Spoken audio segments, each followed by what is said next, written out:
So a man had not been feeling well, and he told his wife that he felt like he ought to go in and see the doctor. And so they go in for the appointment, and the doctor does the physical on the husband, and then asked him to go out in the waiting room, and he said, have your wife come back, and she and I need to have a little chat. So she goes back, and the doctor says, well, your husband can get better, but here's what we really need you to do. Every morning, you need to make him a warm breakfast. And you need to start out the day with all these positive affirmations and telling him how much you love him and all the beautiful things about him. You just need to praise him up, right? And then come lunchtime, you got to make him a 4-course meal and treat him right. And just again, continue to praise him and take time and give him a massage. That would be really good. Come evening, no matter what, he needs to be dedicated to his sports teams, enjoy it with him, and spend time with him. And absolutely to release the stress, don't give him any chores. So they go home on their route home, and the husband said, well, I know you were talking to the doctor. What did he say? And she said, he said, you're going to die.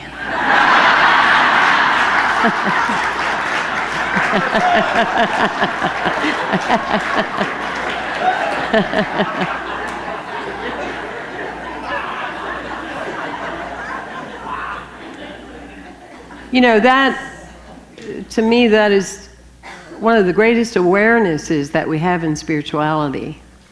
It's when we come to a place that we realize that no one on a magic course, no one in front of a room on a platform, no one in a book that we're reading about their lives or their nice points, no one can ever do for us what we are unwilling to do for ourselves. Yes? And whatever we want to happen to us, it is essential for it to be lasting that we are willing to allow it to happen through us. Took me a long time to get that, as I was into that saboteur archetype, when I was trying to hide behind everything and everyone else and not really be what God had designed me to be or be on purpose as I was supposed to be. I'd hide behind people and looking for that one person out there that I could save and take care of and empower, while all along it was me that had the issue.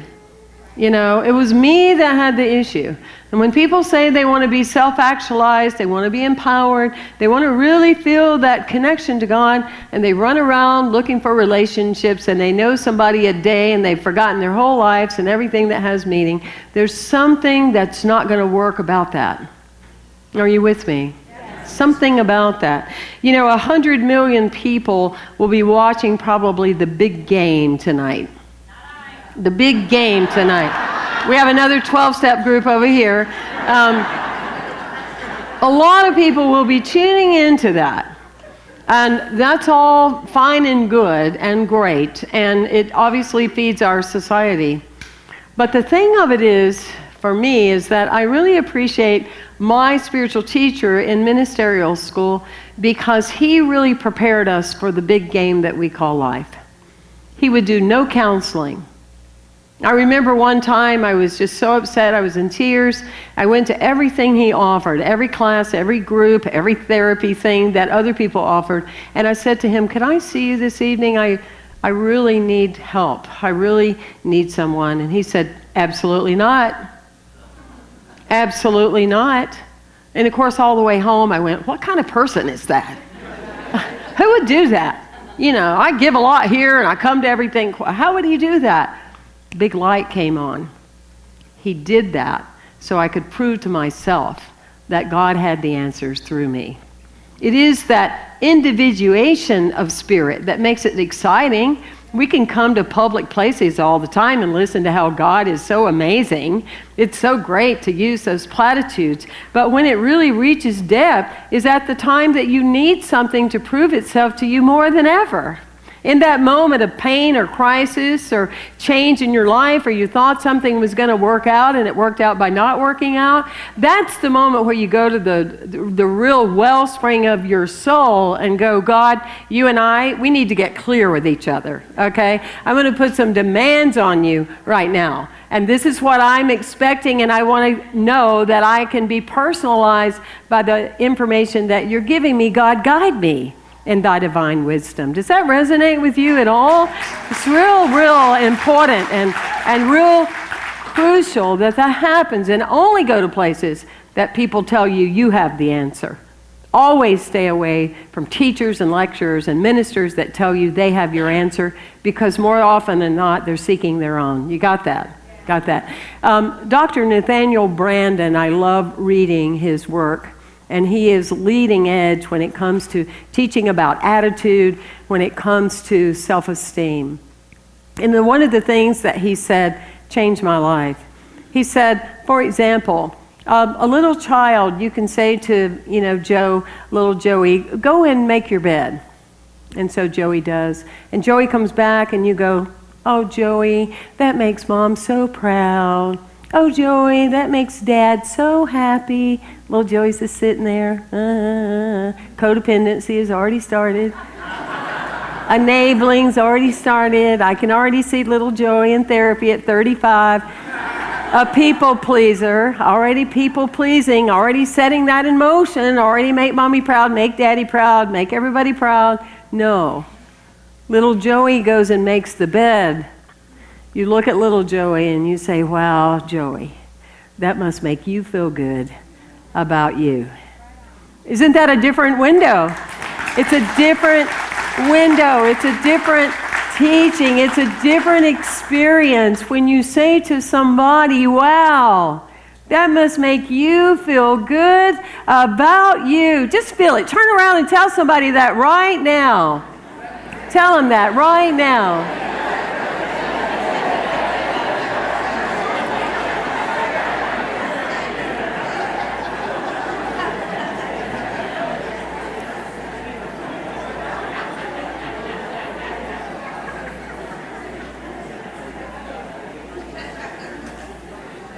It's a real powerful thing.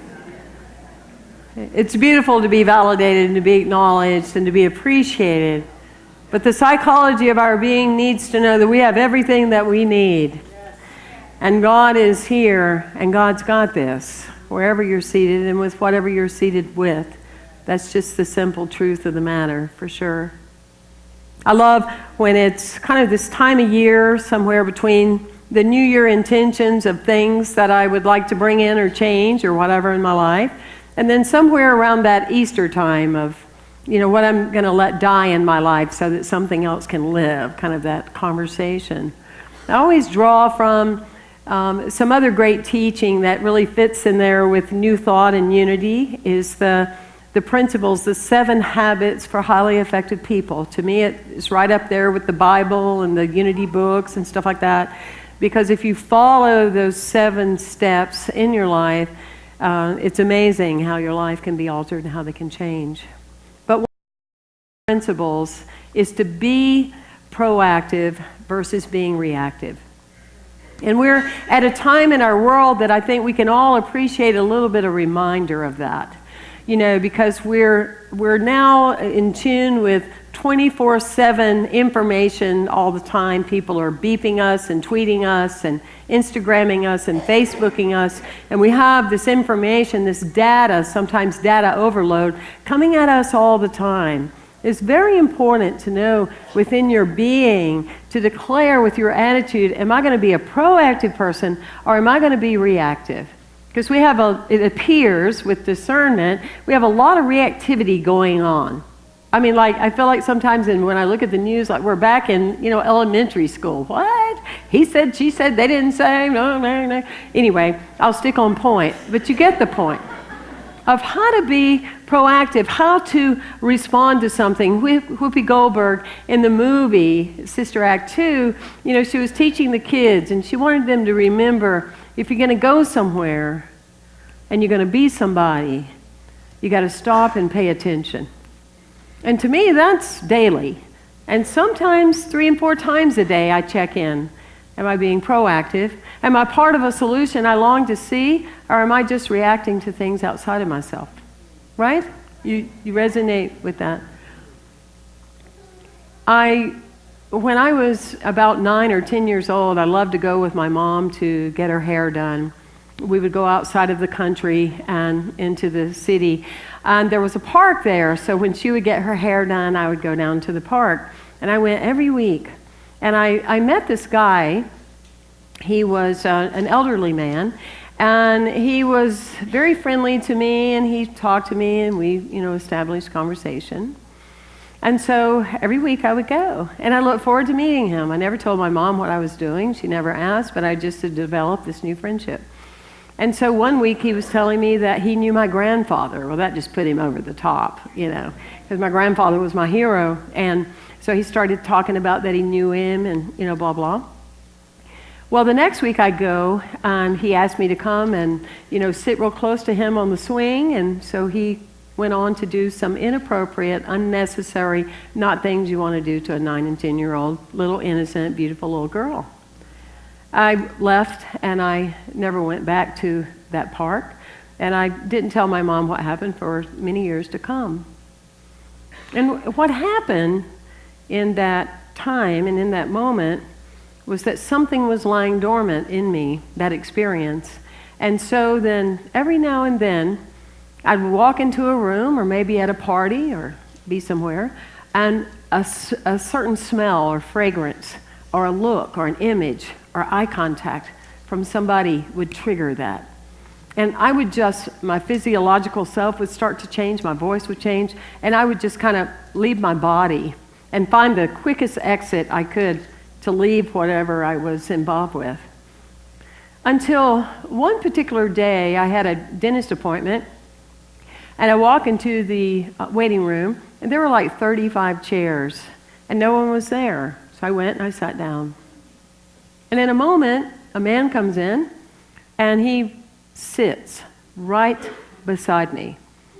And I'm being reactive. I'm not being proactive. And I'm thinking of all the chairs, really? You had to sit like right up under my armpit, right in my aura? It's a big room. Hello? And but I realized as I was sitting with that space, what was coming over me, it's like, oh my gosh, I'm having this memory again. So I get up and I go to the receptionist and I said, can you put me in the back? I just can't deal with this.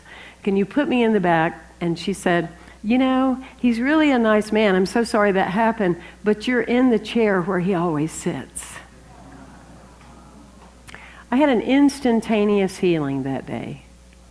It was instantaneous. I never had that experience happen again with me. The only other time I've had an instantaneous healing was that when I said no 30 years ago to alcohol, and it was over. Right? So, that being said, I think that that's very poignant when we look at being proactive and not reactive, is so many times we keep it at the level of what we're reacting to. This feels uncomfortable. I don't like the tone of your voice. Who are you to be telling me what to do? I'm a child living in an adult body. Who do you think you are? I'll soon be 70, acting 8. Who cares? It's mine to do. We stay with what's making us react rather than why is this making me react? That's where the healing is. Why am I reacting to that? Why am I reacting to that situation or to that baby crying or this experience? Why is it pushing my button? Because that person is there to free you up for the rest of your life, as that man freed me.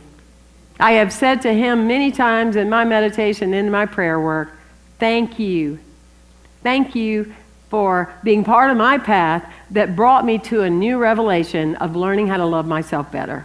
Can you see that? You can feel that. You can experience that.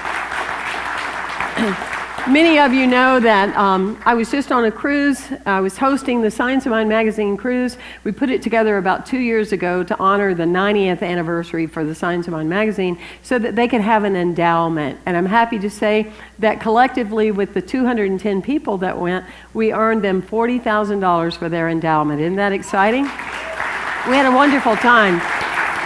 We had a really great time, and about 10 of us from our community went. But it was very interesting because our first stop was Grand Cayman. And we were all excited, and everybody was getting ready to go.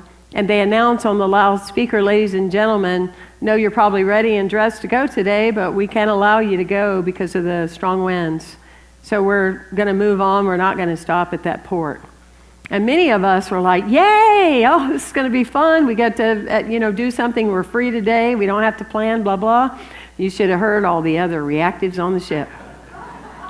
Can you believe it? I should have been surprised at this discount that I was going to miss out on something. And that just reminds me the food's not that good here either. Right? That consciousness, that space. Because when you're coming from that angle of being your own attitude, you're coming from that essence of welcoming everything. And everything is love, right? The other part of it is, with the teachings of Covey, is that you want to live your life as if you're keeping the end in mind. The great example is, none of us would ever go build a house and tell the carpenter and the plumber and all the other people and the general contractor, just do what you feel guided to do. Oh, it doesn't matter. Just do whatever lights your boat, turns you on. Just do it. And ultimately, I'll wind up with a house. It would never occur to us to be that sleepy when it comes to building something. But you know what? That's how a lot of people live their lives. Oh, it's no big deal. Just whatever you think, throw me some of that.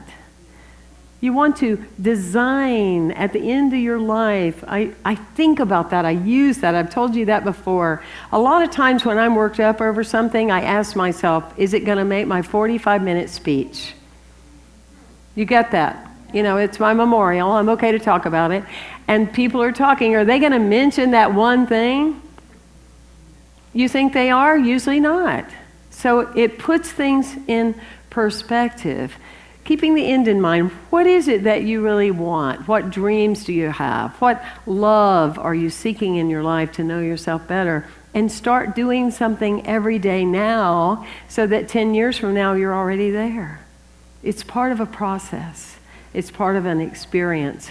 It reminds me of a story of a little boy that he's at the grocery store waiting on his mom. And a man walks up to him and says, son, do you know where the post office is? And the little boy said, sure. You go out at the grocery store and you turn right, go down 2 blocks, turn left, and it's right there. He said, well, thank you so much. Oh, by the way, I want to introduce myself to you. I'm Pastor Tom, and you ought to come on Sunday to my church. He said, I'm going to tell you how to get to heaven. And the little boy looks at him and went, duh, you don't even know the way to the post office. Okay? So how are you going to do that, right? And that is the part that often we don't know what's going to happen over there or on the other side or on down the road, but we know what we can participate in now. And in that clarity and in that energy and in that purpose. Everything is there for our greatest good. Everything is there for our greatest good. Even that ship that said we're not going to that port. What about saying to them and saying to the captain, thank you. Thank you for keeping me safe. Have you ever seen how people act when they're going through security at the airport? Are you kidding me? I live the practice that I go up to every one of them and I say, thank you. Thank you for making us safe. Oh, you want to pat me? Thank you for reminding me that I need to be in human touch more. What happened to that? Thank you. What are the things in your life right now, those button-pushing moments that you can say thank you? Thank you, because you're making me aware I still have some work to do. Thank you. You're making me realize that I've been hanging on to something, and I keep projecting my dad onto this person and that person and that person.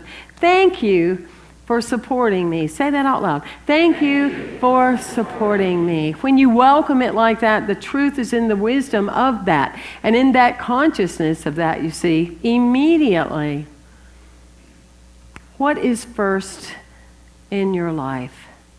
What is first? First isn't necessarily career or so many things that we think it is. To me, first things first is coming from the presence of love. Did I come from the presence of love and energy? Emmett Fox says very clearly, I love his writings, there is no difficulty that enough love will not conquer, no disease that enough love will not heal, no door that enough love will not open, no gulf that enough love will not bridge, no wall that enough love will not throw down. It makes no difference how deeply seated may be the trouble, how hopeless the outlook, how muddled the tangle, how great the mistake. A sufficient realization of love will dissolve it all. If only you could love enough, you would be the happiest person in the world. That power, that presence, knowing that you are love, that you are created and made in the image and likeness of God. I know Reverend Diane last week said, made in the image and likeness of love. Yes, you are. And that's enough. Loving who created you, loving yourself, that is the power place. A few years ago, I wasn't in that place. And I went to Piccadilly's, to the open cafe setting over here on 34th Street. And there was this little girl. She just kind of captured my energy. And she really got my attention. And she was there, and she was talking to herself and having a great conversation. And she looked over there at me, and she said, "Hey, how you?" She kind of reminded me of Mickey Sheridan, you know. "Hey, how you doing?" I said, "Hello, how are you?" I said, "Where are you from?" She said, "I'm from South Carolina." I said, "Well, so am I from South Carolina." You know, you can always tell when somebody is from South Carolina because it's like 10 syllables, you know. I went, "So am I." And she said, "You are?" And I said, "Are you having a good time?" She said, "Oh, yes, I am." And she does a full-blown somersault right in front of me. And when she lands, she says, "I am 7. Woohoo!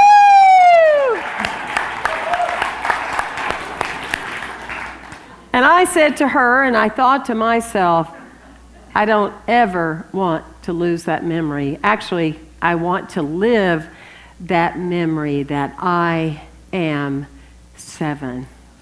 That innocence, that information, that believability when you're 7, that everything is for you. And it's all about that space of goodness and love and energy. I told that story many, many years ago, and a lady here named Dee Dee, she picked it up. And she was in her 80s at the time, and every year she would celebrate her birthday and have everybody give her birthday cards that said she was 7 years old.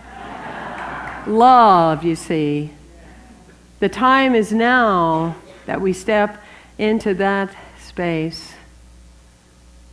This afternoon, I don't know that people will be tailgating because it's very cold there, but tonight people have on out shirts. That's a new word for me.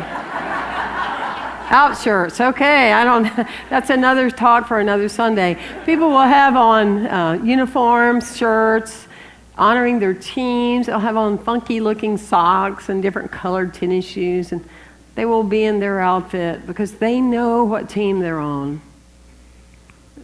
I ask you, what team are you on? The bold, the mighty, the brave? The team that believes that life is inherently good? The team that knows that you are a winner, just the very nature that you are here? The team that knows that the greatest law of life is just to forgive it all and let it go? See how big you can open up your heart and love. Do people know you're on that team? When you look at the word fan, it comes from the word fanatic. Extreme enthusiasm. Amazing joy. Are you a fan? Are you making a mighty noise? Yes, God bless you. Thank you for coming. Thank you. Thank you. Thank you.